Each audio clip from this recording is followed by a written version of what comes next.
Hello students. तो last lecture में आपने देखा डेल्टा जी को हमने इक्विलिब्रियम कांस्टेंट से रिलेट करने वाला पार्ट डिस्कस कर रहे थे। अभी वो कंप्लीट नहीं हुआ। जो हमारा डिस्कशन था मैं उसी को कंटिन्यू कर रहा हूँ अभी, क्योंकि वो पार्ट अभी इनकम्प्लीट है। तो बेसिकली जो पॉइंट था हमारा डिस्कशन का वो ये था कि ये अगर कोई रिएक्शन यहाँ पर हो रही है, इसके लिए जब हम गिब्स एनर्जी का कर्व प्लॉट करते हैं, Gibbs energy against extent of reaction, तो ये कर्व कुछ इस तरह से आता है। यहाँ पर ये रिएक्टेंट है, ये रिएक्टेंट प्रोडक्ट में कन्वर्ट हो रहा है, गिब्स एनर्जी कम होती है। जब ये मिनिमम हो जाती है तो इस स्टेट को हम बोलते हैं स्टेट ऑफ इक्विलिब्रियम। इसके बाद रिएक्शन आगे प्रोसीड नहीं करती है। और हमने ये कहा था कि अगर हम ए से स्टार्ट करेंगे तब भी यही आके रुकेंगे, और बी से स्टार्ट करेंगे तब भी यही आके रुकेंगे। फिर मैंने आपसे एक क्वेश्चन पूछा था कि इस रिएक्शन का जब हम डेल्टा जी निकालते हैं, delta G equals to delta H minus T delta S, तो मैंने आपसे पूछा था कि ये डेल्टा जी कौन सा डेल्टा जी है, ये है या ये है, ये क्वेश्चन था मेरा। और इसी में हमने आगे जब डिस्कस किया था तब मैंने आपको ये बताया था कि किसी भी केमिकल रिएक्शन के लिए, लेट्स से A+2B, इसके लिए हमने डिस्कस किया था कन्वर्टिंग इनटू C। इसके लिए हमने dn मोल्स के लिए एंट्रोपी में चेंज निकाला था। इसके 2dn मोल्स रिएक्ट करेंगे, इसके dn मोल्स बनेंगे, और इस स्मॉल चेंज के लिए हमने एंट्रोपी में चेंज निकाला था। और ये एंट्रोपी में चेंज जो आया था, entropy of C minus entropy of A minus 2 times entropy of B, right. यहाँ पर सिंस ये बहुत कम मोल्स रिएक्ट कर रहे हैं तो ड्यूरिंग दिस चेंज हम मान सकते हैं A का, B का और C का जो प्रेशर है वो कांस्टेंट है। और ये सिंस एक स्मॉल चेंज के लिए एंट्रोपी में चेंज आया है, अब हम यहाँ पर यूनिटरी लगा रहे हैं, और यूनिटरी के थ्रू हमने इसको ds मोल्स को, ये ds जो है change in entropy for when dn mole react, तो अगर 1 मोल रिएक्ट करेगा तो एंट्रोपी में चेंज कितना होगा, entropy of C minus entropy of A minus 2 times entropy of B, यानी this is the entropy change when 1 mole A converts into the product. लेकिन यहां पर कंडीशन ये है कि प्रेशर PA, PB और PC ही रहना चाहिए, यानी वही कंडीशंस मेंटेन रहेगी तो ये एंट्रोपी में चेंज होगा। यहां पर मैंने आपको समझाने की कोशिश की थी कि ये जो है वो बेसिकली dy बाई dx की तरह हो गया। dy बाई dx की तरह मतलब क्या हुआ, ये y वर्सेस x का कर्व है। यहाँ पर x में आपने थोड़ा सा चेंज किया, जिसके कारण आपने y में चेंज मेजर किया।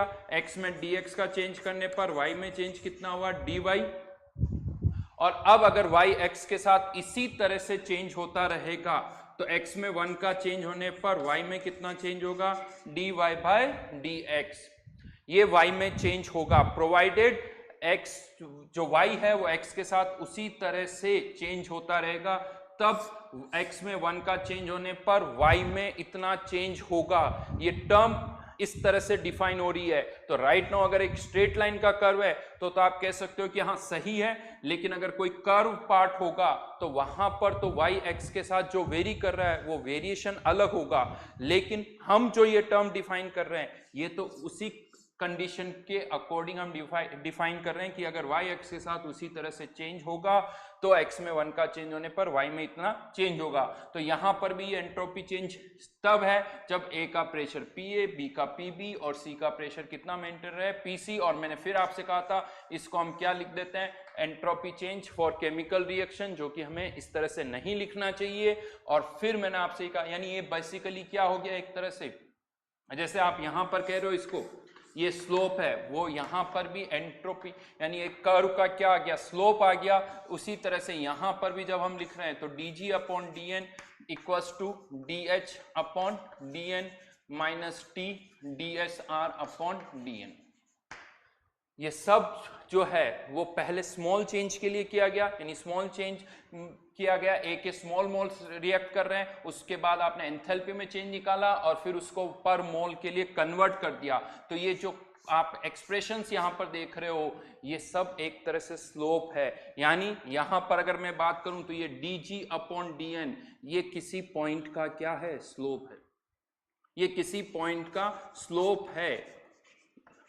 कब? जब ए का प्रेशर पीए, बी का प्रेशर पीबी और सी का प्रेशर पीसी है।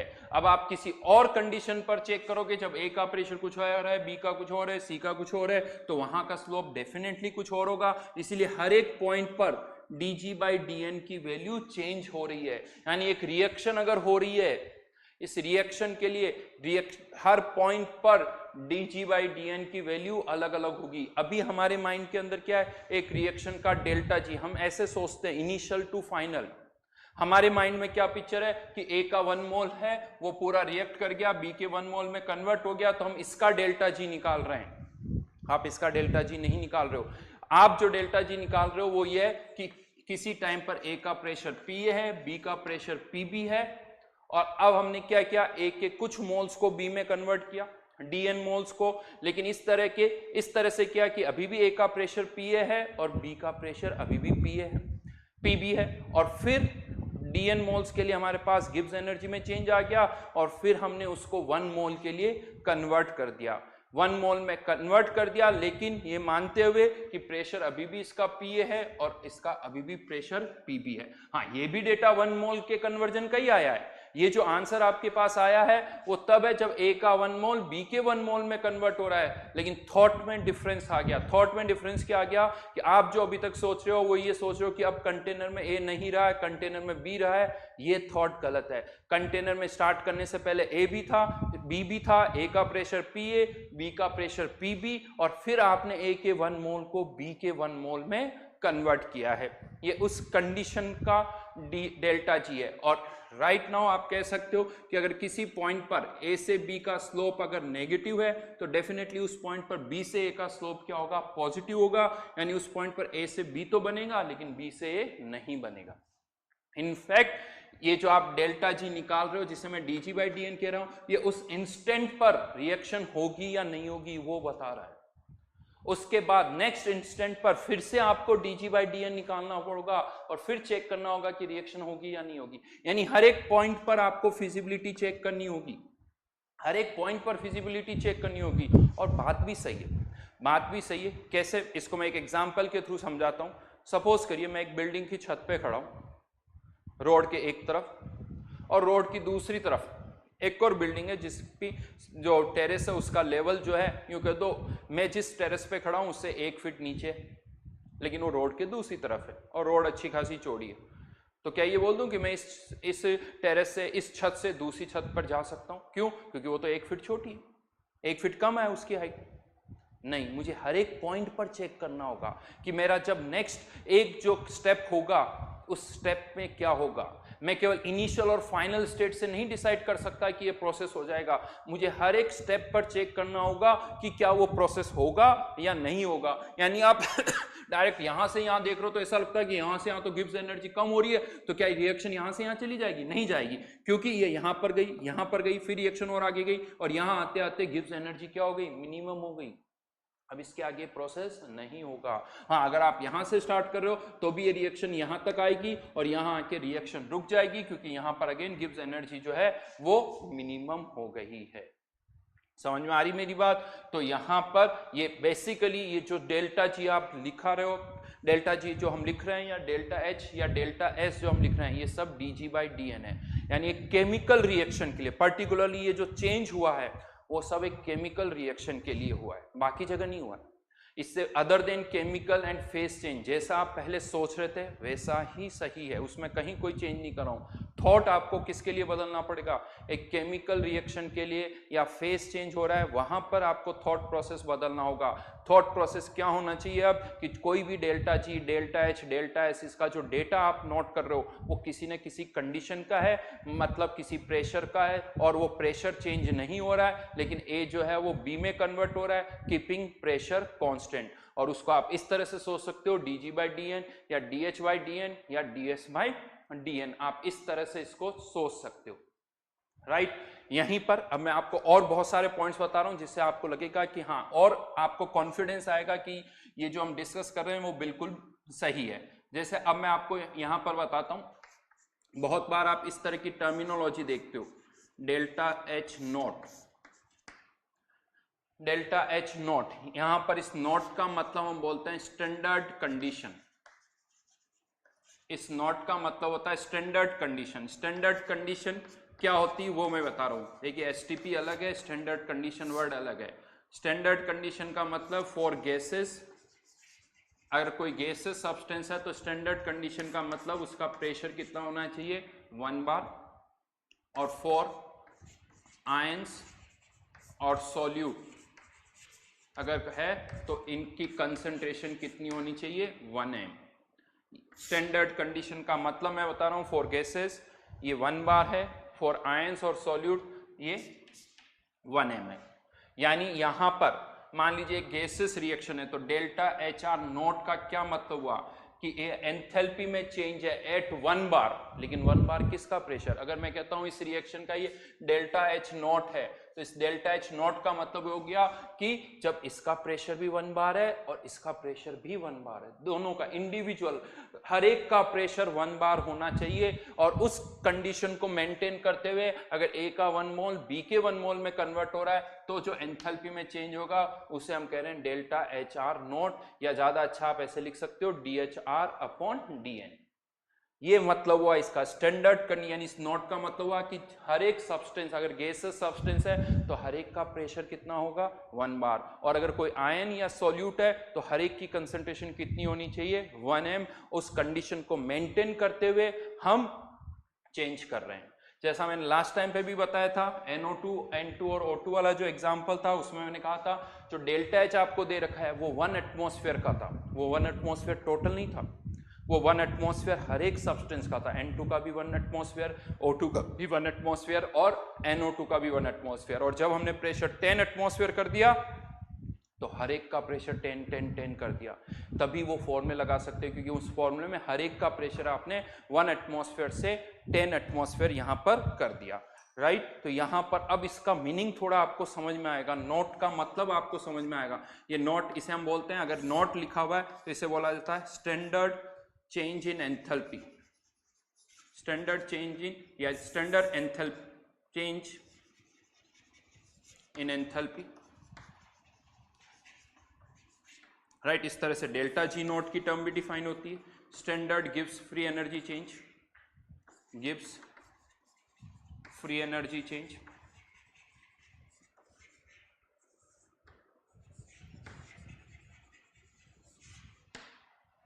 तो ये नोट क्या है वो मैंने आपको बताया यहां पर। तो डेल्टा जी नोट का मतलब क्या हो गया, जब इसका प्रेशर 1 बार है, जब इसका प्रेशर भी 1 बार है, अब ए बी में कन्वर्ट हो रहा है तो गिव्स एनर्जी में कितना चेंज होगा। अगर ए का 1 मोल बी के 1 मोल में कन्वर्ट होता है, प्रोवाइडेड इसका प्रेशर अभी भी 1 बार है और इसका प्रेशर अभी भी 1 बार है। ओके, नाउ इसी के अंदर एक अच्छा पॉइंट ये निकल के आता है जो कि अब बहुत आसानी से मैं आपको समझा सकता हूं, बहुत आसानी से मैं समझा सकता हूं। और ये जो पॉइंट है इस पर हर बुक में क्वेश्चन मिलेगा, हर जगह इस पर क्वेश्चन मिलेगा, लेकिन कैसे आंसर देते हैं मुझे आज तक नहीं समझ में आया कि उसके आंसर तक हम कैसे जाते हैं। या तो वो याद कर लेते हैं, वो मुझे नहीं पता। एक क्वेश्चन यहां पर पूछा जाता है, एट इक्विलिब्रियम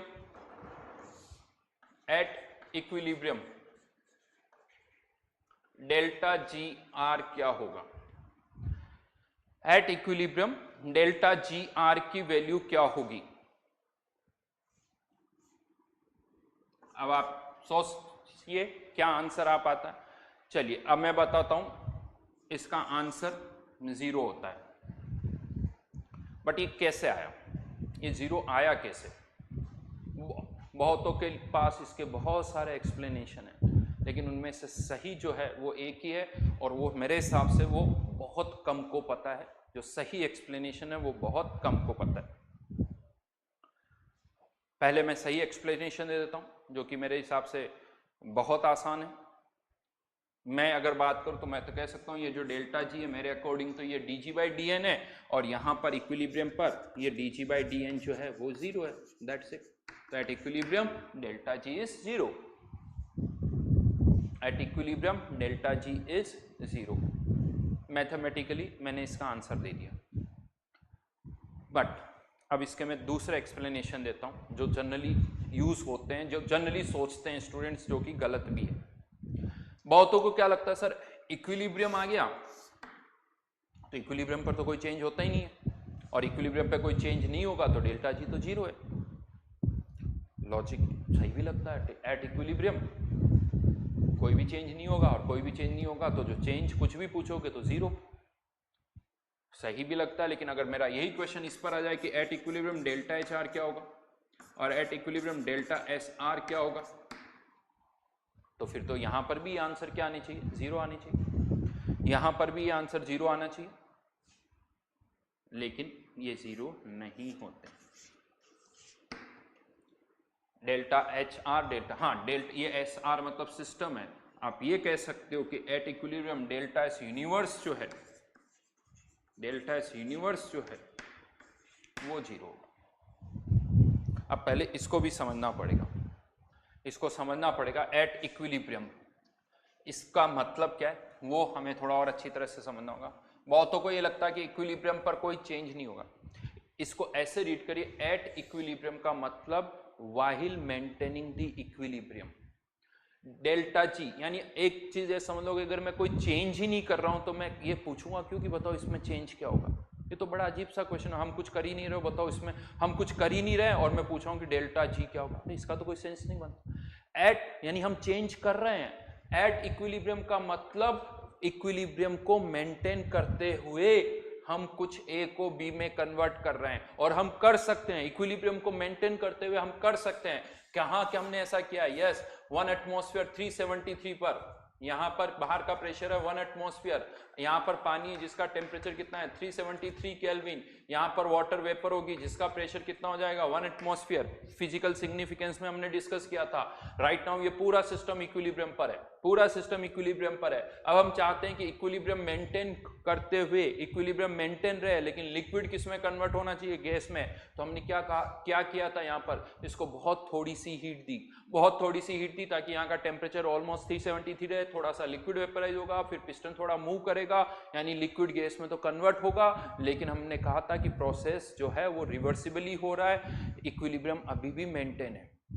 यहां पर हम हीट दे रहे हैं, लिक्विड गैस में कन्वर्ट हो रहा है, यानी ये रिएक्शन यहां पर हो रही है, H2O liquid converting into H2O gas, ये लिक्विड गैस में कन्वर्ट हो रहा है, लेकिन इक्विलिब्रियम को मेंटेन करते हुए, इक्विलिब्रियम को मेंटेन करते हुए हो रहा है। अब मैं आपको यहां पर समझाता हूं दूसरी तरीके से कैसे डेल्टा जी जीरो आएगा, वो मैं समझाता हूं। अगर आप इक्विलिब्रियम को मेंटेन करते हुए चेंज कर रहे हो तो process is reversible, process is reversible. Temperature constant है, प्रेशर कांस्टेंट है, eight constant temperature and pressure if process is reversible delta G is zero, delta G is zero. Change हो रहा है लेकिन डेल्टा जी जीरो है। लेकिन क्या हम हीट नहीं दे रहे, हम हीट दे रहे हैं, हम हीट दे रहे हैं, डेल्टा एच जीरो नहीं है। चाहे इक्विलिब्रियम को मेंटेन करते हुए कर रहे हो लेकिन आपको हीट देनी पड़ रही है, डेल्टा एच जीरो नहीं है। लिक्विड गैस में कन्वर्ट हो रहा है, डेल्टा एच सिस्टम जीरो नहीं है। हाँ, लेकिन process is carried out reversibly, और एक रिवर्सिबल प्रोसेस अगर आप कर रहे हो तो डेल्टा एच यूनिवर्स जो होगा वो जीरो होगा। और वो ऐसे भी कह सकते हो delta G equals to minus T delta S universe से भी कह सकते हो। तो डेल्टा एस यूनिवर्स जो है वो जीरो होगा because process is reversible. For a reversible process delta S universe हमेशा जीरो होगा।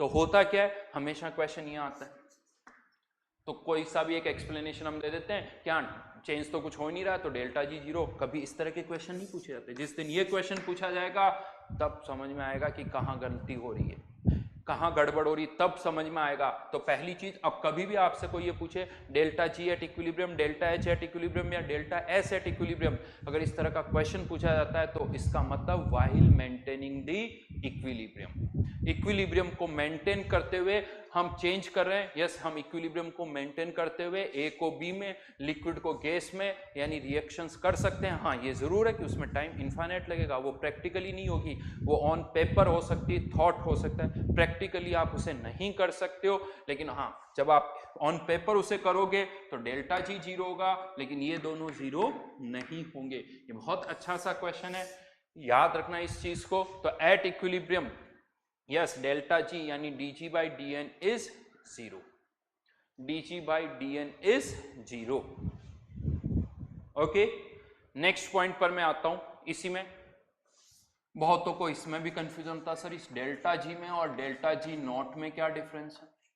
खैर मैं बता चुका हूं, लेकिन एक बार फिर से मैं बता देता हूं। चाहो तो आप इसे ऐसे लिखो, या फिर आपकी इच्छा हो तो आप इसे ऐसे भी लिख सकते हो।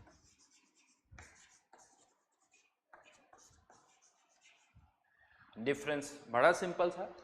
ये टर्म एक पर्टिकुलर कंडीशन पर डिफाइन हो रही है। जैसे इस रिएक्शन की बात करूं तो जब ए का प्रेशर 1 बार है, बी का प्रेशर 1 बार है, इसका भी प्रेशर 1 बार, इसका भी प्रेशर 1 बार, तब आप ए के 1 मोल को बी के 1 मोल में कन्वर्ट कर रहे हो, प्रोवाइडेड प्रेशर चेंज नहीं हो रहा है, अभी भी 1 बार है, अभी भी 1 बार है, तब गिब्स एनर्जी में जो चेंज हो रहा है वो dg नॉट अपॉन dn।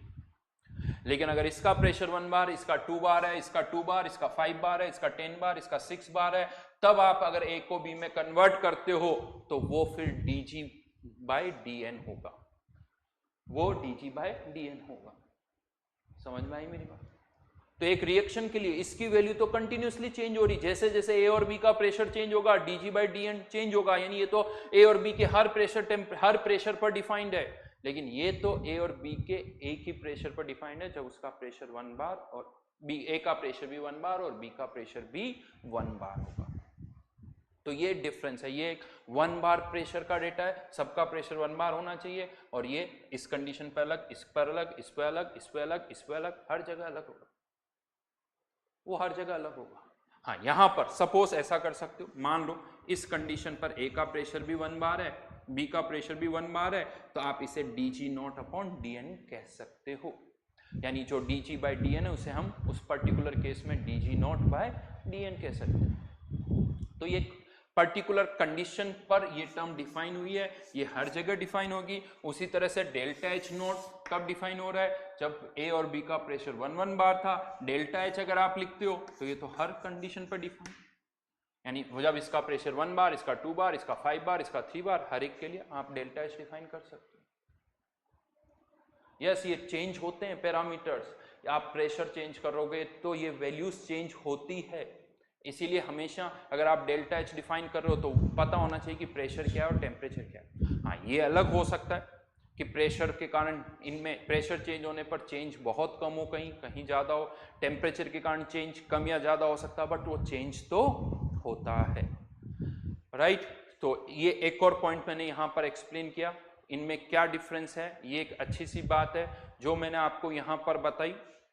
अब आगे बढ़ रहा हूँ मैं इसी के अंदर, ठीक है, कह सकते हो कि सर अब और ज़्यादा कुछ नहीं, अभी भी आप क्वेश्चन करते वक्त इसी तरह से करोगे, क्वेश्चन अभी भी इसी तरह से आते हैं, डेल्टा एच इतना है, डेल्टा एच इतना है, वो पुट कर दीजिए। इवन एंट्रोपी चेंज के क्वेश्चन भी उसी तरह से आएंगे, एंट्रोपी चेंज का क्वेश्चन आएगा तो एंट्रोपी ऑफ सी, यानी किसी रिएक्शन का एंट्रोपी निकालना, entropy of C minus entropy of A minus 2 times entropy of B. अगर रिएक्शन कौन सी है, A converting into A plus 2b converting into C, but वो थॉट जो है वो चेंज हो गया, आंसर अभी भी आपका वही आ रहा है, बट वो थॉट जो है वो बदल गया। पहले आपको क्या लगता था कि कंटेनर में ए और बी था, वो गायब हो गए, सी आ गया, वो थॉट था, राइट। अब वो थॉट नहीं है, अब आपका थॉट ये कि ए पी है, बी पी है, सी पी है, इसका प्रेशर 1, इसका प्रेशर पी है, इसका पी बी, इसका पी सी, अब इसका पहले डीएन मोल्स कन्वर्ट किया, फिर उसको 1 मोल में कन्वर्ट कर दिया, तो ओवरऑल ये जो आंसर आया वो तब है जब इसका 1 मोल इसके 2 मोल के साथ रिएक्ट करके इसका 1 मोल बना रहा है, लेकिन इसका प्रेशर पीए, इसका पीबी और इसका प्रेशर पीसी जो है वो कांस्टेंट है। ये थॉट जो है वो यहां पर चेंज हुआ है। लेकिन अब क्वेश्चन यहां पर एक और है कि क्या ये डेल्टा जी यानी डीजी बाई डीएन इसी तरह से निकालेंगे, तो ये एक तरीका है डेल्टा जी निकालने का, डेल्टा एच और डेल्टा एस से। एक दूसरा तरीका भी है, वो अब मैं यहां पर आपको बता रहा हूं, और कैसे हम किसी रिएक्शन का डेल्टा जी फाइंड आउट कर सकते हैं, वो मैं बताता हूं। लेट्स से ये कोई रिएक्शन है जिसमें किसी इंस्टेंट पर इसका प्रेशर है पी ए, इसका प्रेशर है पी बी, ओके, और यहां पर अब इस कंडीशन को मेंटेन करते हुए, चलो मैं इसको 2b ले लेता हूं, थोड़ा इसके डीएन मोल रिएक्ट करेंगे तो इसकी कितने बनेंगे 2dn। अब अगर मुझे यहां पर इसका गिब्स एनर्जी में चेंज निकालना है, तो मान लीजिए इस प्रेशर पर ए की गिब्स एनर्जी है Ga और इस प्रेशर पर इसकी गिब्स एनर्जी कितनी है Gb, अगर मुझे पीए और पीबी प्रेशर पर इनकी गिब्स एनर्जी पता है तो चेंज इन गिब्स एनर्जी कितना हो जाएगा, 2dn गिव्स energy of B minus dn गिव्स एनर्जी ऑफ ए। ठीक है, ये चेंज इन गिव्स एनर्जी आ गया। हाँ, लेकिन कह सकते हो मुझे ये GB और ये GA का डेटा पता होना चाहिए। किस प्रेशर का, PA और PB प्रेशर का। तो अब यहां पर मान लेते हैं हमारे पास एक टेबल है जिसमें इन सभी सब्सटेंस की A और B की 1 बार प्रेशर पर इनकी गिव्स एनर्जी का डेटा हमारे पास है। किस प्रेशर पर, 1 बार प्रेशर पर गिव्स एनर्जी का डेटा हमारे पास है। तो हमें 1 बार से उसको किस पे कन्वर्ट करना होगा, PA PB पर।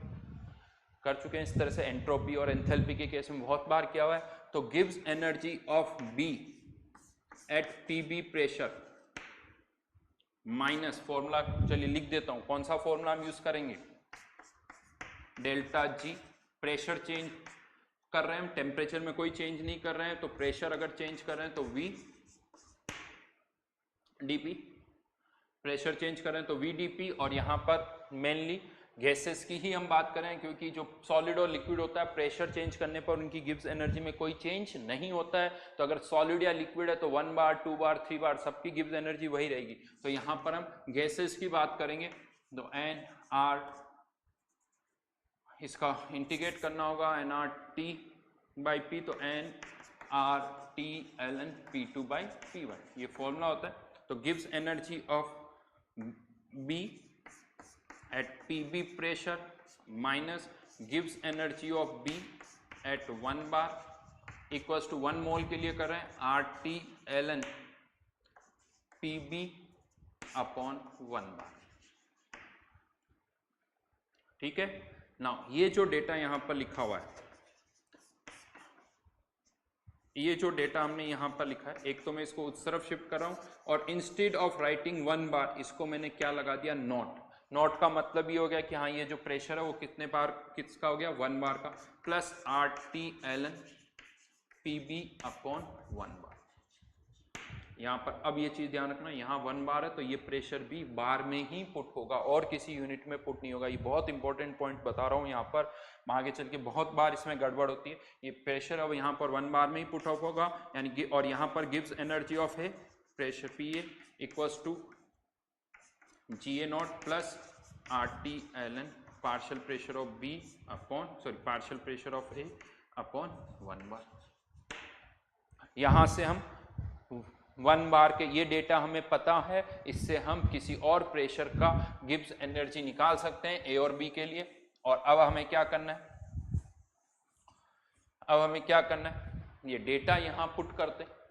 इस डेटा को मैं यहाँ पुट करूँ, इससे बजाय सिंपली इसको मैं ऐसे कर दूँ, इसको मैंने 2dn से मल्टीप्लाई कर दिया, इसको मैंने dn से मल्टीप्लाई कर दिया।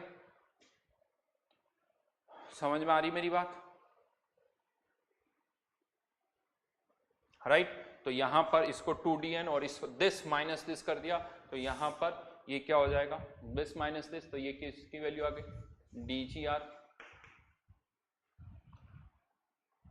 ओके, यहां पर इसको किससे मल्टीप्लाई किया, 2dn से, इसको किससे मल्टीप्लाई किया, 2dn से, इसको किससे, dn से। तो इसको मैं क्या लिख सकता हूं, जैसे इसको भी dgr लिखा, इसको भी dgr, बट नॉट का साइन लग जाएगा, तो dgr नॉट प्लस यहां पर RT और 2dn आ जाएगा।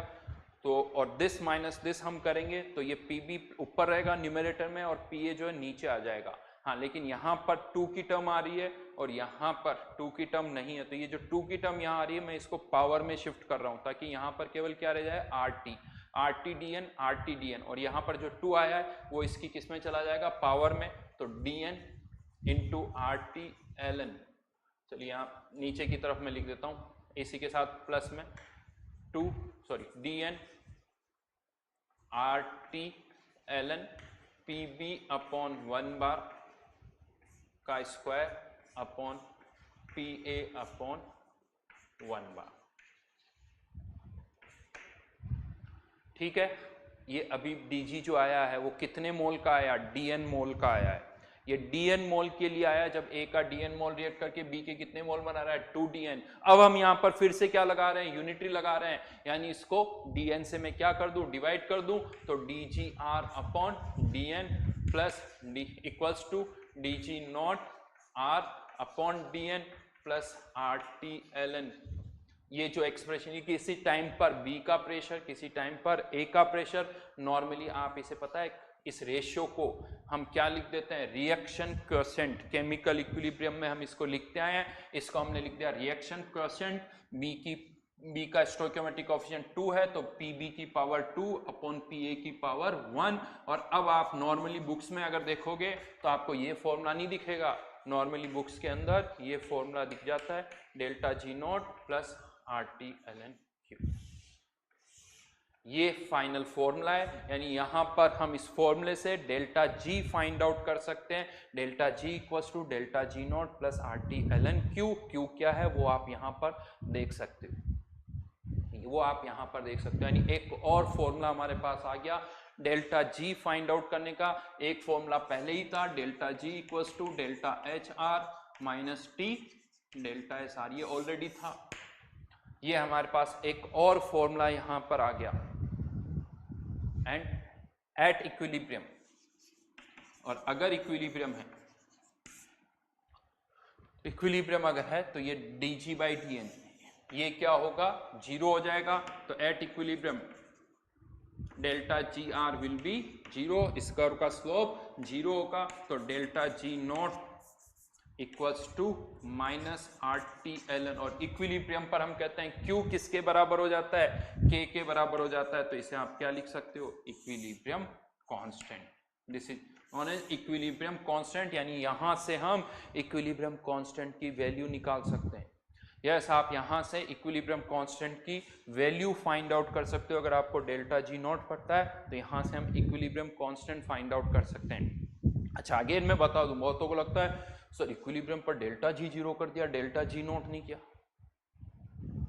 तो फिर से सोचो, डेल्टा जी नोट तो एक पर्टिकुलर कंडीशन का डेल्टा जी है, जब ए का प्रेशर भी 1 बार और बी का प्रेशर भी 1 बार, ए का प्रेशर भी 1 बार और बी का प्रेशर भी 1 बार, उस कंडीशन पर इक्विलिब्रियम है या नहीं है ये नहीं पता, जरूरी नहीं होगा, हो सकता है बट होगा ये जरूरी नहीं है। तो डेल्टा जी नोट किसी एक पर्टिकुलर कंडीशन का डेटा है, हाँ, बट इस कर्व के लिए यहां पर इस कंडीशन का डेल्टा जी अलग है, इस पॉइंट का अलग है, इस पॉइंट का अलग है, इस पॉइंट का अलग है, और जैसे ही आप इक्विलिब्रियम पर आए तो ये वाली टर्म यानी डेल्टा जी आर यानी dg बाई dn ये तो जीरो होगा ही होगा। हाँ, ये कह सकते हो अगर किसी रिएक्शन का इक्विलिब्रियम कांस्टेंट 1 है, इक्विलिब्रियम कांस्टेंट 1 है, और फिर इसका प्रेशर भी 1 बार और इसका प्रेशर भी 1 बार, प्रेशर 1 बार, प्रेशर 1 बार, तो राइट नाउ इसका जो Q है वो कितना आ गया 1, इक्विलिब्रियम कांस्टेंट भी 1, तो यहां पर राइट नाउ 1 बार पर ये इक्विलिब्रियम पर है, और उस केस में अगर आप A को B में कन्वर्ट करते हो तो फिर डेल्टा जी जीरो होगा, और इसी डेल्टा जी को आप क्या बोल सकते हो, डेल्टा जी नॉट, और डेल्टा जी नॉट भी जीरो होगा, लेकिन कब, जब इक्विलिब्रियम कांस्टेंट क्या होना चाहिए 1, वो आप यहां से भी देख सकते हो कि जब इक्विलिब्रियम कांस्टेंट 1 है तो ये डेल्टा जी नॉट जो है वो क्या हो जाएगा, जीरो हो जाएगा। एक पर्टिकुलर केस लिया मैंने, ये पर्टिकुलर केस लिया है, अदरवाइज इक्विलिब्रियम कांस्टेंट 1 नहीं है तो इसका प्रेशर 1 बार, इसका प्रेशर 1 बार, इक्विलिब्रियम कांस्टेंट 1 नहीं है, इनका प्रेशर 1 बार है, लेकिन सिस्टम इक्विलिब्रियम पर नहीं है और इक्विलिब्रियम पर नहीं है, तो रिएक्शन होगी, डेल्टा जी नॉट जो है वो जीरो नहीं होगा क्योंकि वो इक्विलिब्रियम नहीं है। तो फाइनली हमारे पास ये फॉर्मूला यहां पर आ गया, डेल्टा जी नॉट और डेल्टा जी। इस पर बहुत सारे क्वेश्चन आते हैं, इसमें एक चीज फिर से कहूंगा याद रखना, जब भी ये फॉर्मूला यूज करो यहाँ पर प्रेशर पुट करते हैं और वो यहाँ पर प्रेशर किस में पुट होना चाहिए, बार में।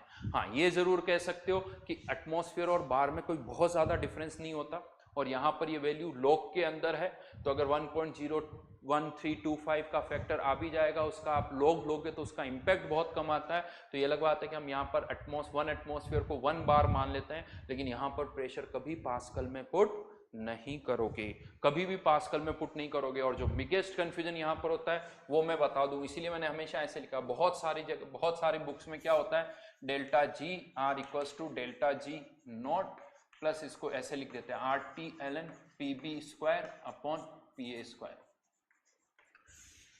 वन बार से लिखते नहीं है, तो बहुतों को ये लगता है सर यहाँ तो यूनिट्स ही सेटिस्फाई नहीं हो रही यहाँ तो, जबकि लॉग के अंदर की जो भी टर्म्स होती है वो यूनिटलेस होती है, तो बहुतों को लगता है सर ये तो यूनिट ही सेटिस्फाई नहीं हो रही। तो आई थिंक समझ सकते हो, इसीलिए मैंने हर बार यहाँ पर वन बार लिखा है ताकि वो यूनिट्स जो है वो सेटिस्फाई हो। और अगेन अगर आप केमिकल इक्विलिब्रियम में जाओगे, जो मैंने आपको लास्ट क्लास में आपने पढ़ा है, वहां पर इक्विलिब्रियम कांस्टेंट जब हम डिफाइन करते हैं तो एक तो के सी के पी इस तरह से डिफाइन करते हैं और के नॉट भी डिफाइन करते हैं। स्टैंडर्ड इक्विलिब्रियम कांस्टेंट, हाँ स्टैंडर्ड इक्विलिब्रियम कांस्टेंट, राइट, ये हम डिफाइन करते हैं। तो स्टैंडर्ड इक्विलिब्रियम कांस्टेंट में क्या होता है, वो सब किससे डिवाइड हो जाते हैं, 1 बार या 1 m से। तो सही पूछो तो यहाँ पर ये जो के आया है ये सही में के नहीं, क्या है ये के नॉट है, जिसकी कोई यूनिट नहीं है। दो इतना लिखते नहीं है, बट यहाँ पर आप कह सकते हो कि ये के नॉट है। खैर इसलिए नहीं होता है क्योंकि के नॉट और के यूनिट्स का डिफरेंस होता है, मैग्नीट्यूड का कोई डिफरेंस वहां पर नहीं होता है, इसीलिए आप इसको के बोल दो या के नॉट बोल दो, बस डिफरेंस कहाँ आने वाला है, यूनिट्स का डिफरेंस आने वाला है, मैग्नीट्यूड वाइज कोई चेंज नहीं आएगा। तो फाइनली डेल्टा जी नॉट और इक्विलिब्रियम कांस्टेंट को हमने यहाँ पर रिलेट कर दिया। ये डेरिवेशन मैंने आपको बताया है, ट्रिकी डेरिवेशन है, देखिए स्टेप बाय स्टेप सोचोगे तभी समझ में आएगा। जितना भी ये पार्ट मैं बता रहा हूँ, देखिए थर्मोडायनेमिक्स का जो ये सेकंड पार्ट है, एंट्रोपी से लेके हर एक चीज़ बड़ी यूनिक है, हर एक चीज़ को पढ़ने का एक बहुत तरीका है। आप देखिए बहुत सारे लेक्चर्स हमने लिए हैं, हर एक छोटी छोटी चीज़ पता होनी चाहिए तभी जाके वो समझ में आता है, तब भी मुश्किलें आती है, तब भी आपको और एफर्ट्स लगानी पड़ेगी। अभी हम और अभी मैं आपको तो शीट जब डिस्कस करेंगे ना, मैं आपको बहुत सारे अच्छे अच्छे क्वेश्चन शीट में बताऊंगा, O2 के कुछ अच्छे अच्छे क्वेश्चन है वो समझाऊंगा क्लास के अंदर, इवन जेई एडवांस के कुछ क्वेश्चन मैं बताऊंगा। उन जेई एडवांस के क्वेश्चन को जब आप सही में आप समझोगे ना, बहुत यानी समझ में अब आएंगे वो क्वेश्चन आपको कि यार इस क्वेश्चन में गलती क्या हो सकती है। बहुत बार ये होता है उन क्वेश्चन में हम क्या गलत कर सकते हैं वो ही हमें पता नहीं चलता। ठीक है वो तुक्का लग गया, सही हो गया, वो एक अलग बात है, लेकिन अब आप शायद उन क्वेश्चंस में ढूंढ सकते हो कि यार कितनी मेजर मिस्टेक हो सकती है, थॉट प्रोसेस क्या होना चाहिए, शायद वो इस डिस्कशन के बाद आपको समझ में आएगा। यानी ये जो स्लोप वर्ड मैं बोल रहा हूँ यहाँ पर, ये डेल्टा जी नहीं dg/dn है, ये समझना ना तो इतना आसान है, मुश्किल है, लेकिन इस थॉट के बगैर बहुत सारे क्वेश्चन समझ में नहीं आते हैं। फाइनली इसी को आप थोड़ा सा और रीअरेंज कर लेते हैं, और कुछ नहीं।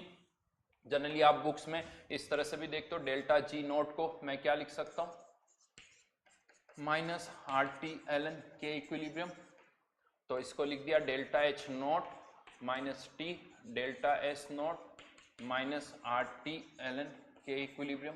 अब इसको के ही लिख देता हूं मैं, और यहाँ पर इसको रीअरेंज करें तो L N K equals to minus R T से डिवाइड कर दिया, तो delta S naught R upon R, ठीक है, minus delta H naught upon R 1 upon T, right. यहां पर दो ये एंथैल्पी चेंज और एंट्रोपी चेंज, ये टेम्परेचर के फंक्शन है, हमें पता है और हमें फॉर्मूले भी पता है, but assuming delta H naught R and delta S naught R temperature independent,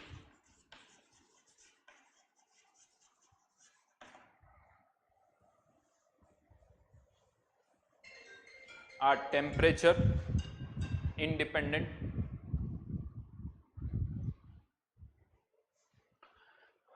तो अगर किसी यहाँ पर ये टेम्परेचर के इंडिपेंडेंट हो गए, तो एक तो अगर हम एल एन के वर्सेस 1/t का कर्व प्लॉट करेंगे, एल एन के वर्सेस 1/t का अगर हम कर्व प्लॉट करें, तो ये कर्व जो है वो एक स्ट्रेट लाइन आएगा, जिसका इंटरसेप्ट जो होगा, कर्व इस तरह से भी हो सकता है और कर्व इस तरह से भी हो सकता है। इंटरसेप्ट किसके बराबर होगा, delta S naught upon R, sorry delta S naught upon R, और जो स्लोप होगा वो किसके बराबर होगा, minus delta H naught upon R. Slope negative भी हो सकता है, पॉजिटिव भी हो सकता है। अगर स्लोप पॉजिटिव है यानी ये रिएक्शन क्या होगी, एक्सोथर्मिक। स्लोप नेगेटिव है तो ये रिएक्शन क्या होगी, एंडोथर्मिक होगी। समझ में आई मेरी बात। ये स्लोप मैंने लिखा हुआ है, ये एक्सोथर्मिक और ये एंडोथर्मिक। तो एक तो इस तरह के क्वेश्चंस आ जाते हैं, वो आपको पता होना चाहिए। और दूसरा, अगर किसी T1 टेम्परेचर पर इक्विलिब्रियम कांस्टेंट पता है तो हम यहाँ से किसी T2 पर भी फाइंड आउट कर सकते हैं। Delta S R minus delta H naught R upon T2। इसी को आप T1 पे भी लिख सकते हो, ये T2 लिख देता हूँ, ये T1 लिख देता हूँ, delta S naught R upon delta H naught, और दोनों का क्या ले लें, डिफरेंस। तो ln K2 up KT2 upon KT1 equals to delta H naught R upon 1 upon T1 minus 1 upon T2।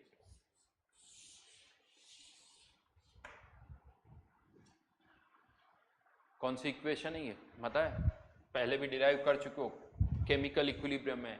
This is one top equation.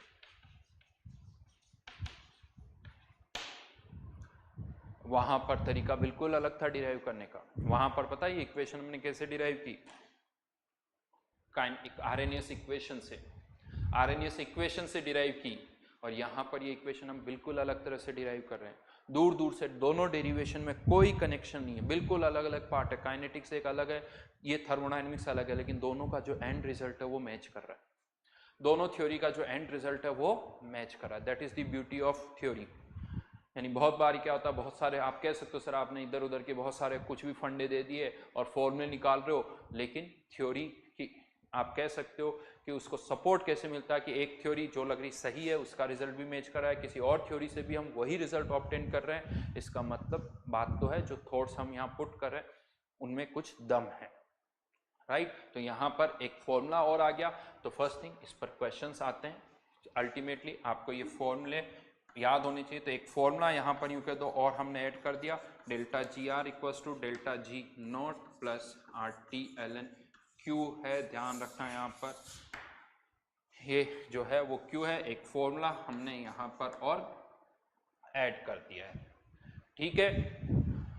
Yes, this is the end of thermodynamics.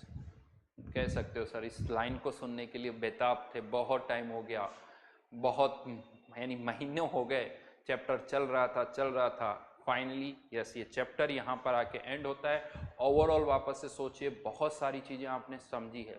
Yes, universe के अंदर कोई भी process जो होता है वो energy से नहीं गवर्न हो रहा है, वो किससे गवर्न हो रहा है, एंट्रोपी से गवर्न हो रहा है। और एंट्रोपी भी सिस्टम की नहीं, यूनिवर्स की एंट्रोपी से वो गवर्न हो रहा है। यानी अगर यूनिवर्स की एंट्रोपी बढ़ेगी तो वो प्रोसेस होगा, अदरवाइज वो प्रोसेस नहीं होगा। लेकिन वही यूनिवर्स की एंट्रोपी निकालना हमारे लिए इतना आसान नहीं है। सिस्टम की एंट्रोपी चेंज निकालो, सराउंडिंग की एंट्रोपी चेंज निकालो, जो कि मुश्किल होता है। इसीलिए आज भी हम इस टर्म को इतना ज़्यादा यूज़ नहीं कर पाते एंट्रोपी को।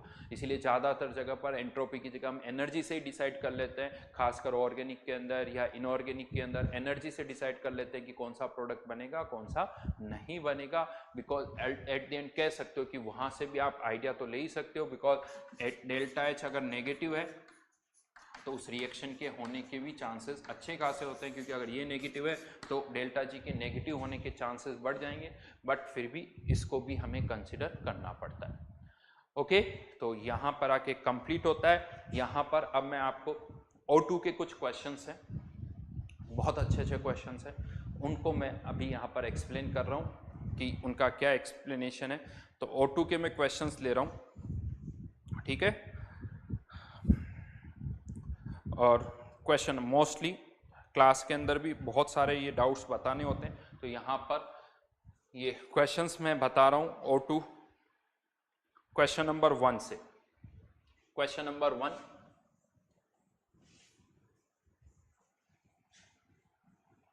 ये क्वेश्चन आपको ऑलरेडी होमवर्क में दिए जा चुके हैं, आपने किए भी हैं।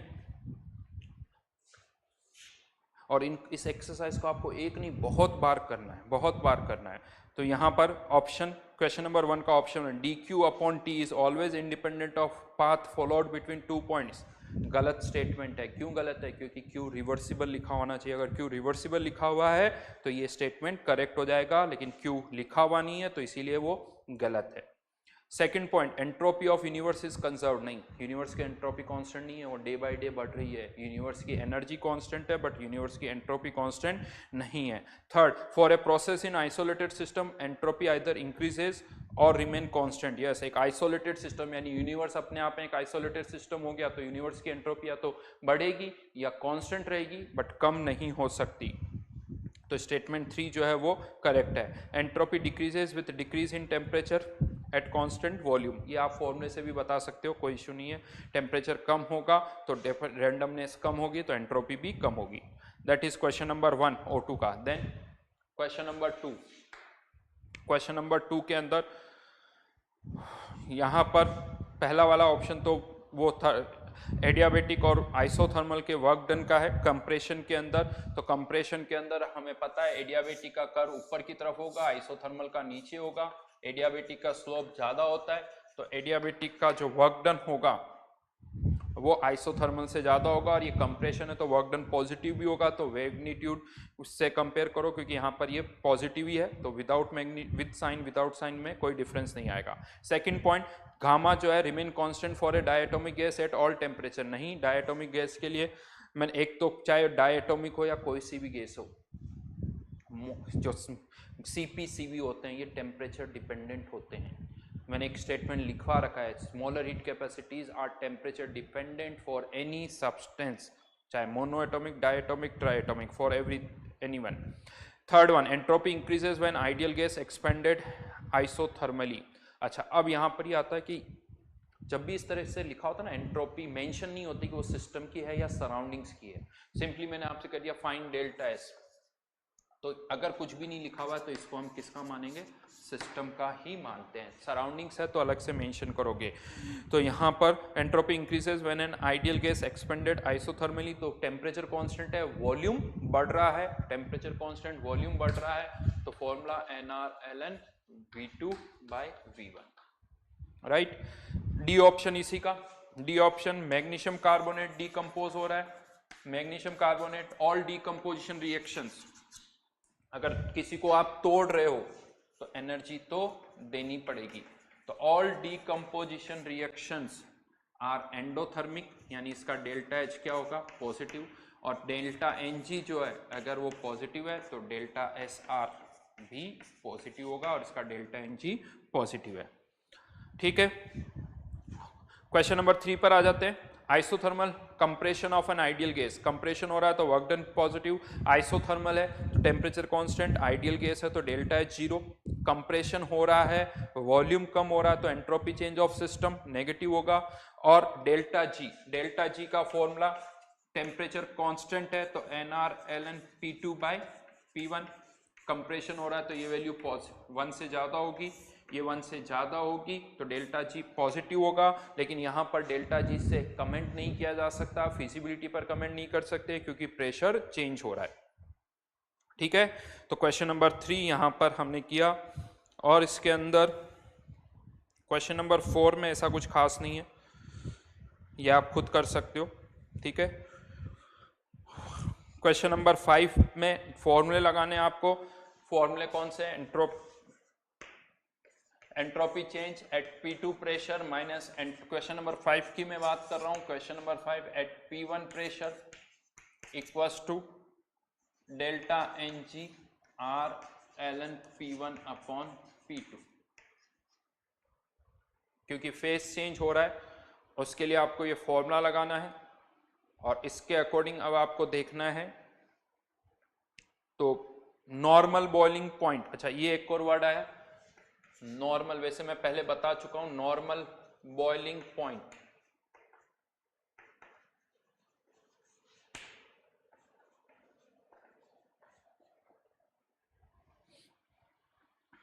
नॉर्मल बॉइलिंग पॉइंट का मतलब होता है बॉइलिंग पॉइंट एट 1 एटमॉस्फेयर।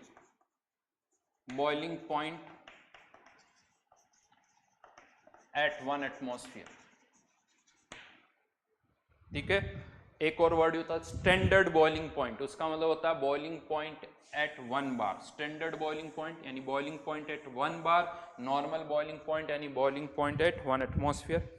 तो कुछ नहीं, नॉर्मल बॉइलिंग पॉइंट 350 है तो उससे आप एंट्रोपी में चेंज निकाल सकते हो। Delta H reaction 35 into 10⁻³ divide by 350 kelvin, तो यहाँ से ये 100 आ गया, लेकिन ये कब है 1 एटमॉस्फेयर 350 केल्विन का, ये 1 एटमॉस्फेयर 350 केल्विन का है। अब आप इसको इस फॉर्मूले में कन्वर्ट करते जाओ, आंसर आ जाएंगे।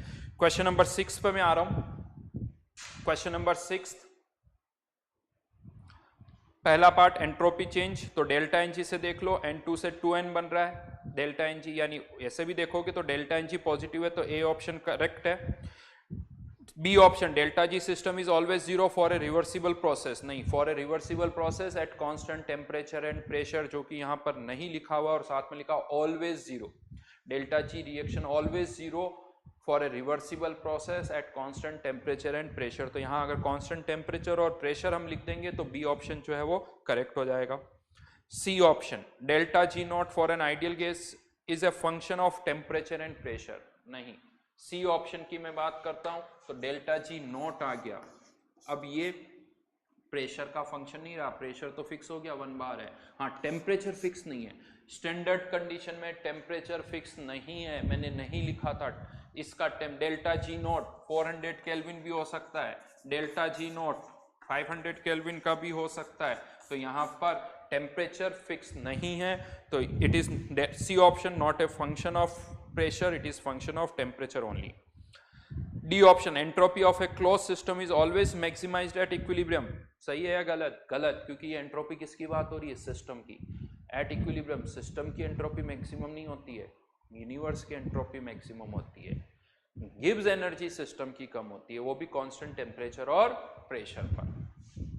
एंट्रोपी में टेम्परेचर प्रेशर की कंडीशन नहीं चाहिए, बट गिब्स एनर्जी में टेम्परेचर प्रेशर की कंडीशन चाहिए, तो ये स्टेटमेंट फॉल्स है। सिस्टम की एंट्रोपी मैक्सिमम नहीं होगी, एंट्रोपी किसकी मैक्सिमम होगी? यूनिवर्स की एंट्रोपी मैक्सिमम होगी। यहाँ पर आप, मैंने देखा ग्रुप में बहुतों ने कुछ डाउट्स और भी पूछे हैं, अभी होल्ड करिए, मुझे 8th क्वेश्चन के लिए आपको पहले कुछ और बताना पड़ेगा, तब जाके मैं 8th क्वेश्चन को आपको एक्सप्लेन कर पाऊंगा। तो 8th क्वेश्चन को अभी होल्ड रखिए, मैं खुद बता दूंगा। इवन थर्मोकेमिस्ट्री चैप्टर जब पढ़ेंगे तब उसमें से हम ये चीज़ समझ पाएंगे, अभी नहीं कर पाएंगे, तब तक आप इस 8th क्वेश्चन को होल्ड कर दीजिए, ठीक है? उसके बाद हम इसको समझेंगे। देन यहाँ पर मैं आपको पहले 17th क्वेश्चन बता रहा हूँ, ये ऐसे क्वेश्चंस बहुत आते हैं। क्वेश्चन नंबर 17, इनको आपको बहुत अच्छी तरह से करना है। जेई एडवांस की अगर आप एक्सरसाइज देखोगे ना, तो जेई एडवांस में थर्मोडायनामिक्स टॉपिक से बहुत सारे मेसडी कॉलम आए। क्यों बहुत सारे मेसडी कॉलम क्यों आए? क्योंकि लेफ्ट हैंड साइड में कुछ भी प्रोसेस लिख दो, isothermal, adiabatic, expansion, compression, phase change, और राइट हैंड साइड में क्या लिख दो? Delta H greater than 0, delta S greater than 0, delta G equal to 0। तो इस तरह के बहुत सारे ऑप्शंस जो है यहाँ पर बनाए जा सकते हैं। तो इस चैप्टर पर जितना आसान है मेसडी कॉलम बनाना, और किसी चैप्टर में नहीं, बहुत आसान है। तो इसलिए बहुत सारे क्वेश्चन बनते हैं और बहुत अच्छी तरह से हमें पता होना चाहिए। चलिए अब मैं उसी की बात कर रहा हूँ। Question number 17, reversible adiabatic compression. Reversible adiabatic compression, adiabatic है और रिवर्सिबल भी है, एडियाबेटिक है और रिवर्सिबल भी है, तो Q रिवर्सिबल इज 0, और अगर Q रिवर्सिबल 0 है तो डेल्टा एस सिस्टम भी 0, डेल्टा एस सराउंडिंग्स भी 0, और डेल्टा एस यूनिवर्स भी 0 होगा। है ना? लेकिन इसी का पहले मैं सी ऑप्शन बता देता हूं आपको। ये फर्स्ट ऑप्शन था ए, मैं सी ऑप्शन पहले ले रहा हूं क्योंकि वो भी एडियाबेटिक है, लेकिन वो एडियाबेटिक रिवर्सिबल नहीं है। वो कौन सा है? Free expansion. Free expansion reversible नहीं होता, इरिवर्सिबल होता है। हाँ, लेकिन Q तो उसमें भी 0 है, बट ये जो Q है सी ऑप्शन में, वो Q इरिवर्सिबल है। क्या इससे हम सिस्टम का एंट्रोपी चेंज निकाल सकते हैं? नहीं। इससे आप किसका एंट्रोपी चेंज निकाल सकते हो? सराउंडिंग का। तो डेल्टा सराउंडिंग तो 0 होगा, और इरिवर्सिबल प्रोसेस है तो डायरेक्टली बोल सकते हो इरिवर्सिबल प्रोसेस है तो डेल्टा एस यूनिवर्स क्या होगा, ग्रेटर देन जीरो होगा, ग्रेटर देन जीरो होगा। और इससे उल्टा हो तो आप कह सकते हो डेल्टा एस सिस्टम जो होगा वो भी फिर ग्रेटर देन जीरो होगा, वो भी फिर ग्रेटर देन जीरो होगा। इनफैक्ट मैं बोल सकता हूँ हर एक एडियाबेटिक इरिवर्सिबल प्रोसेस में डेल्टा एस सिस्टम भी ग्रेटर देन जीरो होगा, डेल्टा एस यूनिवर्स भी ग्रेटर देन जीरो होगा, इरिवर्सिबल। और एक एडियाबेटिक प्रोसेस में ये वाली टर्म तो हमेशा ही जीरो होती है। दूसरे एंगल से भी आप कह सकते हो, दूसरे एंगल से कि एडियाबेटिक फ्री एक्सपांशन की अगर मैं बात कर रहा हूँ तो टेम्परेचर एडियाबेटिक का क्यू जीरो, फ्री एक्सपांशन है वर्क डन जीरो, तो डेल्टा यू भी जीरो, टेम्परेचर कांस्टेंट है लेकिन एक्सपांशन हो रहा है तो वॉल्यूम बढ़ रहा है, और वॉल्यूम बढ़ रहा है तो एंट्रोपी बढ़ रही होगी। ये जितने भी तरीके सब आपको पता होने चाहिए, ऐसा नहीं कि किसी एक तरीके से आंसर निकाल लिया, नहीं, कॉन्फिडेंस आना चाहिए कि इसका एक्सप्लेनेशन सबसे अच्छा ये है। अगर आपको एक से ज़्यादा एक्सप्लेनेशन है तो वो आप सोचिए, एक से ज़्यादा एक्सप्लेनेशन अगर आपको पता है तो वो सोचिए और लिखिए, उनको थोड़ा लिखना पड़ेगा। क्यों? क्योंकि आज आपने कुछ सोचा, आपको समझ में भी आया, क्योंकि मैं बता भी रहा हूँ प्रॉब्लम क्या होती है, 1 महीने के बाद 2 महीने के बाद मेरी बातें भूलने लगते हो, तब लगता है कि सर ये कैसे सोचा था, अब तो पता ही नहीं चल रहा, मुझे नहीं पता। बट जो मेरा एक्सपीरियंस है पिछले सालों का भी वो यही है कि मुझे स्टूडेंट्स बहुत सारे कि हाँ सर बिल्कुल अच्छी तरह से थर्मोडायनेमिक्स समझ में आई है, बहुतों को आती है, देखिए टफ है लेकिन समझ में आती है। बट प्रॉब्लम पता क्या होती है, जब मैं चैप्टर ख़त्म करता हूँ तब तक तो समझ में आती है, लेकिन 2 महीने बाद 3 महीने बाद वो नहीं समझ में आती। फिर क्या होता है एग्जाम में, क्योंकि रिवीजन नहीं होता, एग्जाम में क्वेश्चन नहीं होते, फिर छोड़ देते हैं, फिर वापस उसको, तो 5-6 महीने के बाद तो ऐसा लगता बहुतों को सर थर्मोडायनेमिक्स क्या पढ़ी थी, हमें तो कुछ भी नहीं याद। क्योंकि यहाँ पर सेंटेंसेस बहुत इंपॉर्टेंट है, बहुत इंपॉर्टेंट है कि आप किस तरह से सोचते हो, तो फिर वहाँ प्रॉब्लम होती है। तो थर्मोडायनेमिक्स एक ऐसा टॉपिक है जिसको रेगुलरली आपको रिवाइज करना होगा, खासकर ये जो थर्मोडायनेमिक्स पार्ट 2 है। पार्ट 1 ठीक है आपने नहीं रिवाइज किया फिर भी आपको याद रहता, बट पार्ट 2 की शीट को बहुत बार रिवाइज करना होगा, रेगुलर इंटरवल पर आपको रिवाइज करना होगा ताकि वो कॉन्सेप्ट आपके माइंड से ना निकल जाए, अच्छे अच्छे स्टेटमेंट्स जो है वो आपके माइंड से नहीं निकल जाए। बी ऑप्शन पर आता हूं, बी ऑप्शन रिवर्सिबल वेपराइजेशन की हम बात कर रहे हैं। रिवर्सिबल वेपराइजेशन, वेपराइजेशन हो रहा है, लिक्विड किस में कन्वर्ट हो रहा है, गैस में।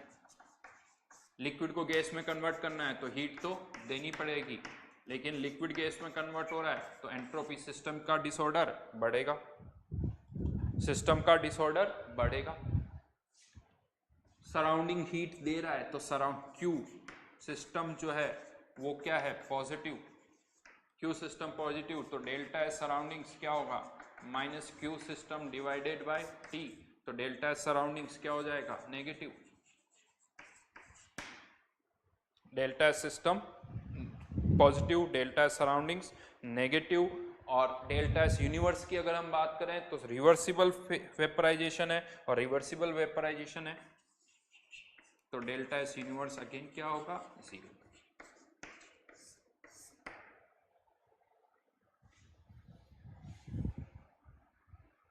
ठीक है, क्वेश्चन नंबर 18 भी मैं बता रहा हूं।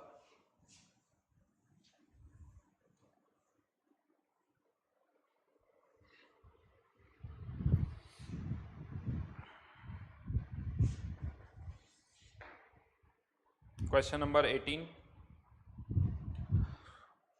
Fusion at melting point, fusion मतलब वही मेल्टिंग है, तो melting at melting point, melting अगर मेल्टिंग पॉइंट पे कर रहे हैं तो process is reversible, reversible process है तो डेल्टा जी क्या होगा, जीरो होगा।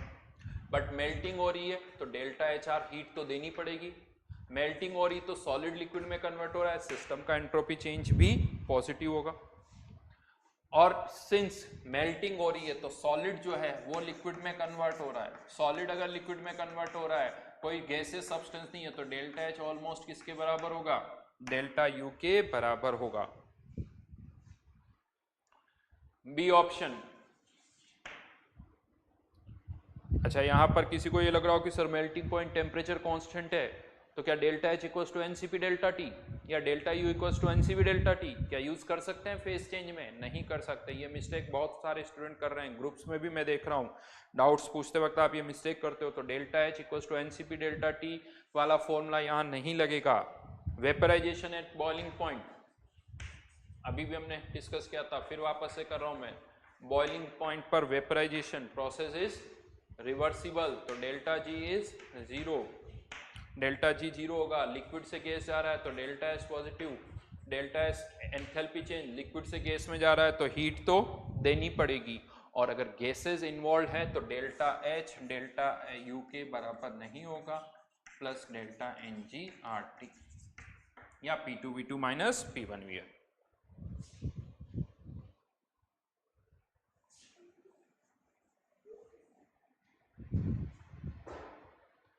सी option, condensation at triple point. Triple point पर क्या होता है, सॉलिड लिक्विड और गैस तीनों ही इक्विलिब्रियम पर रहते हैं, सॉलिड लिक्विड और गैस तीनों ही इक्विलिब्रियम पर रहते हैं, तो ट्रिपल पॉइंट पे सॉलिड को लिक्विड को में, लिक्विड को गैस में, या गैस को सॉलिड में, किसी में भी कन्वर्ट करो, प्रोसेस जो होगा वो रिवर्सिबल होगा, क्योंकि ये यहाँ पर डी ऑप्शन इसी पर बेस्ड है। बॉइलिंग पॉइंट पर बॉइलिंग करोगे तो रिवर्सिबल है, मेल्टिंग पॉइंट पर मेल्टिंग करोगे तो रिवर्सिबल है, लेकिन ट्रिपल पॉइंट पर मेल्टिंग करो या बॉइलिंग करो या कंडेंसेशन करो, कुछ भी करो, सब रिवर्सिबल है। तो फिर से सी ऑप्शन भी रिवर्सिबल,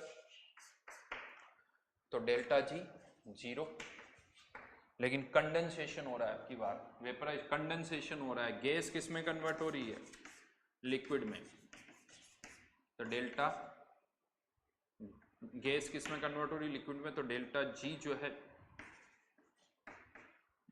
डेल्टा जी तो 0, डेल्टा एच जो है एक्सोथर्मिक प्रोसेस होगा, डेल्टा एस गैस लिक्विड में कन्वर्ट हो रही तो रैंडमनेस कम होगी, और गैस और लिक्विड इन्वॉल्व है तो डेल्टा एच डेल्टा यू के बराबर नहीं होंगे। Last D point, melting eight normal boiling point. Boiling point पर मेल्टिंग, थोड़ा सोचो, वाटर का एग्जांपल ले लिया करो, बॉइलिंग पॉइंट वाटर का 373, और उस पर हम बॉइलिंग नहीं कर रहे हैं, उस पर मेल्टिंग कर रहे हैं, यानी इमेजिन करो आपके पास आइस है, आपके पास आइस है, और आपने क्या किया, सडनली उसका टेम्परेचर 373 कर दिया, यानी सडनली हमने किया है, वो मेल्ट हो उससे पहले ही, समथिंग लाइक अब वो क्या 373 और 1 एटमॉस्फेयर पर है, और आइस आपके पास, क्या वो मेल्ट नहीं होगा, होगा 373, मेल्ट भी होगा, वेपराइज भी होगा डेफिनेटली कुछ अमाउंट, तो मेल्टिंग तो होगी 373 पर, तो प्रोसेस इज फिजिबल। देखिए बॉइलिंग पॉइंट पर हमेशा ही एक सब्सटेंस मेल्ट कर जाएगा, लेकिन मेल्टिंग पॉइंट पर कोई बॉइल नहीं होगा, उल्टा नहीं होगा, ये ध्यान रखना। तो boiling, melting at boiling point, boiling point पे कोई भी मेल्ट भी करेगा, आगे हो सकता है वेपराइज भी हो जाए, तो मेल्ट होगा और वो प्रोसेस फिजिबल होगा, तो जो डी ऑप्शन है प्रोसेस इज फिजिबल, तो डेल्टा जी, ये किसी फॉर्मूले से नहीं आया, ये फॉर्मूले से नहीं, लग रहा है कि हाँ ये चीज होगी, तो डेल्टा जी जो है वो यहाँ पर लेस देन 0 हो जाएगा, डेल्टा जी लेस देन 0 हो जाएगा यहाँ पर। बाकी के डेटा तो आप कुछ कमेंट कर ही सकते हो, मेल्टिंग कर रहा हूँ तो हीट देनी पड़ेगी, मेल्टिंग हो रही तो सॉलिड लिक्विड में कन्वर्ट हो रहा है तो एंट्रोपी सिस्टम की तो बढ़ेगी। डेल्टा जी वाला पार्ट जो है वो मैंने आपको यहाँ पर बता दिया, ठीक है ना। इसी में क्वेश्चन नंबर 20 भी इसी तरह से है। क्वेश्चन नंबर 20 का भी चलिए एक पार्ट में बता देता हूँ। क्वेश्चन नंबर 20 का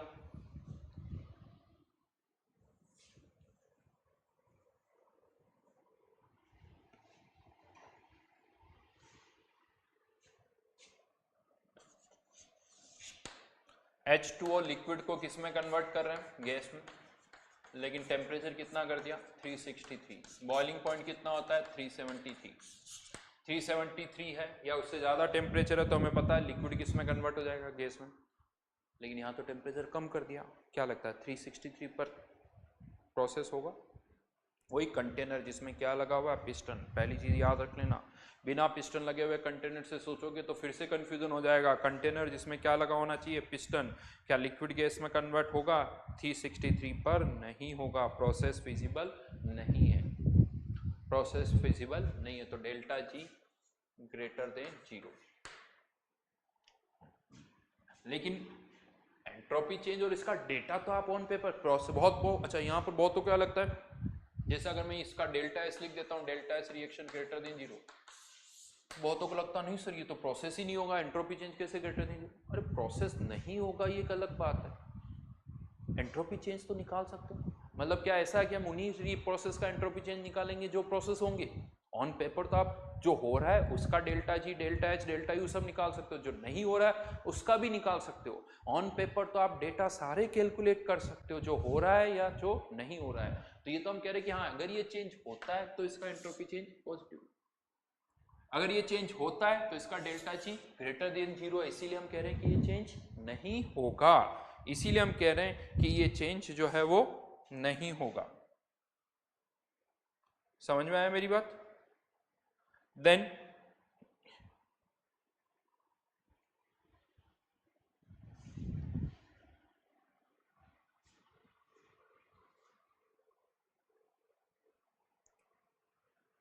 यहां पर